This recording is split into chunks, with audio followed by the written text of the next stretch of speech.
best ideas don't happen when you're just sitting at work at the table. Sometimes they happen when you're in the shower. Sometimes they happen when you're taking a walk, because the mind is fresh and there's like, oh, you want your employees to think that way too. But if you are the bottleneck of the business, they won't bring those ideas to you. They'll just kind of squash them down and justify not sharing them. So there is an organizational and cultural cost to you being the bottleneck. Welcome to Grow Think Tank. This is the one and only place where you will get insight from the founders and the CEOs of the fastest growing privately held companies. I am the host. My name is Gene Hammett. I help leaders and their teams navigate the defining moments of their growth. Are you ready to grow? Today, we're going to talk about the cost of being the bottleneck in your business. When you get to be about 15, 20, 25, 30 employees, at some point in time, you have to realize that there's a shift necessary for you to grow your company beyond where it is. Early stage companies, before 15 employees, you can get away with a lot of things, making a lot of decisions and controlling things. But as you continue to add people, you want to add independent, critical thinkers, problem solvers.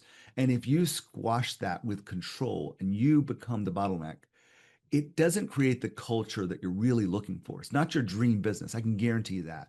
Because when I work with people that are in that stage initially, it is a true breakthrough when we shine the light on them being the bottleneck.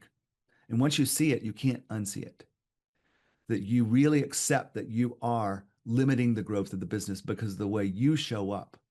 Today, we're not going to go into the solution to it. If you want to look at the solution, you want to see how we address this, you can sign up for our free training.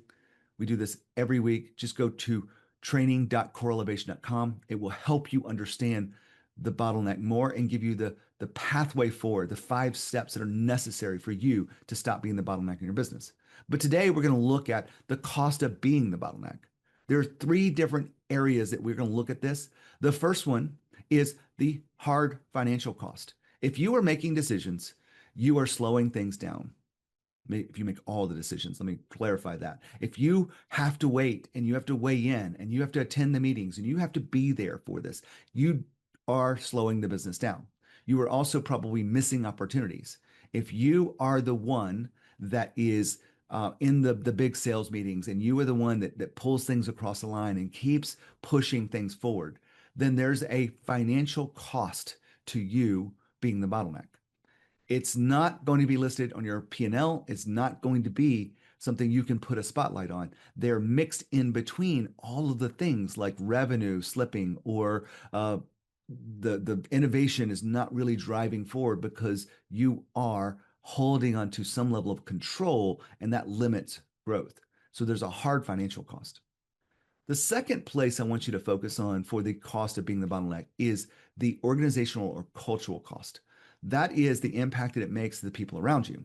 If you are this central person and driving force in the business, that eventually you will get to be the person who makes all those decisions, like we said earlier. But this time it's not showing up on your P&L. It's showing up in the team effect, the engagement, the ability for people to share their ideas, the ability for people to find and see solutions and find the fine tuning and nuance necessary for you to truly drive things forward. You want people thinking about them outside of work and on the weekends, because you don't know, the best ideas don't happen when you're just sitting at work at the table. Sometimes they happen when you're in the shower. Sometimes they happen when you're taking a walk, because the mind is fresh and there's like, oh, you want your employees to think that way too. But if you are the bottleneck of the business, they won't bring those ideas to you. They'll just kind of squash them down and justify not sharing them. So there is an organizational and cultural cost to you being the bottleneck. And number 3 is the cost to you. I work with hundreds of CEOs over the years. I've been doing this over 13 years, and I see people that don't go to the gym. I see people that don't eat well. They have coping mechanisms to deal with the stress and whatnot of their business because they are that central driving force, and that becomes the bottleneck of the business, and it weighs on them. I've seen them have bad relationships at home and struggle in ways that is just heartbreaking.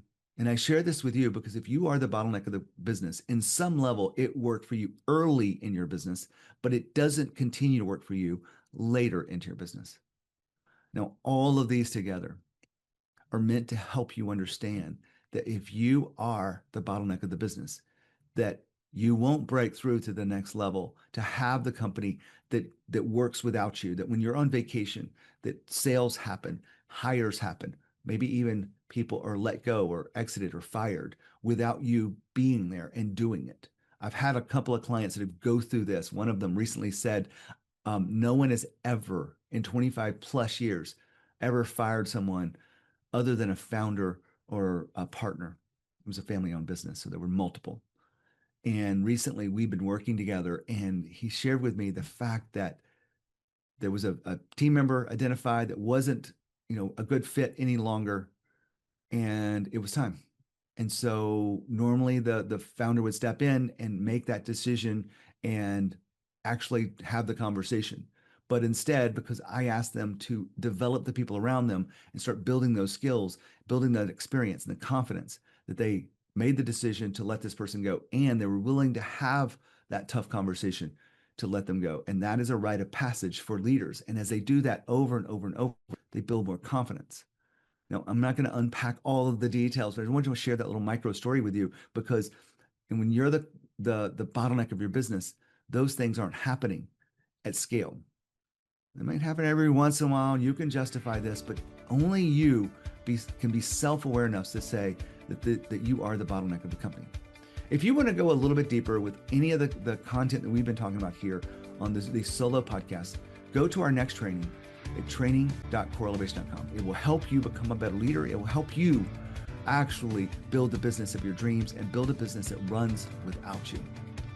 With that being said, when you think of leadership and you think of growth think Think Tank. As always, lead with courage. We'll see you next time.